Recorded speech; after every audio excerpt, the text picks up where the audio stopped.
Today, we are very excited to begin our 4-part mini-series, Reclaim Your Life, Relearn to Relive, in a way you've never lived before. In the coming weeks, we're going to roadmap how you can take back your life from addiction, what that looks like, the courage it takes to do so, and the tools that'll assist in a victorious outcome. While not easy to talk about, it's something we must talk about.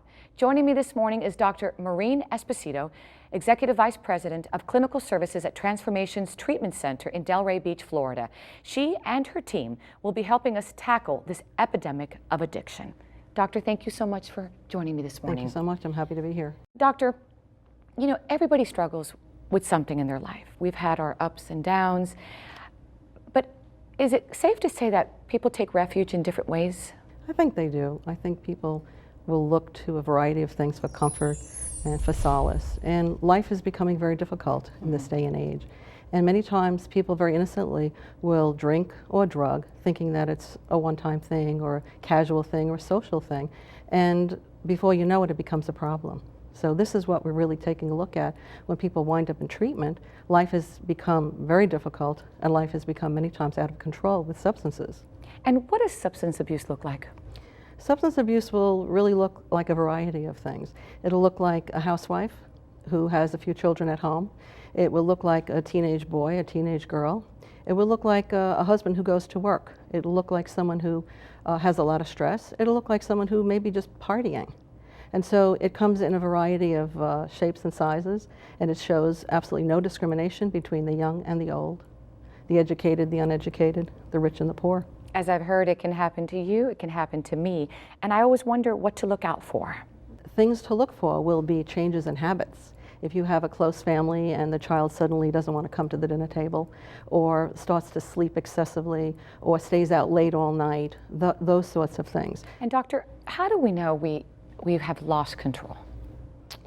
Many times the client or the patient themselves has no idea they've lost control. It's the family members around them who might say, Really? What's going on? You look like you've lost control. You've either lost a lot of weight, you know, your sleeping habits are changing, your dietary habits are changing, maybe you're not taking care of yourself.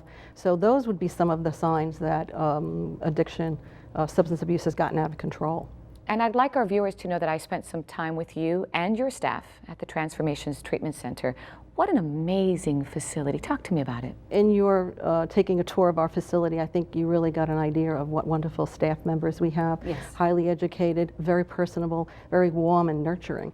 And partly that's what people need when they come into recovery, is that they forget how to socialize, they forget that the helpers are all around them and that the love is all around them. And I was actually able to meet some very special people who are reclaiming their lives, facing their fears, and really having courage to be at your facility and the courage to speak to me. So I'd like to share that with my That'd be viewers. Is great. that okay? That'd be Let's great. take a listen.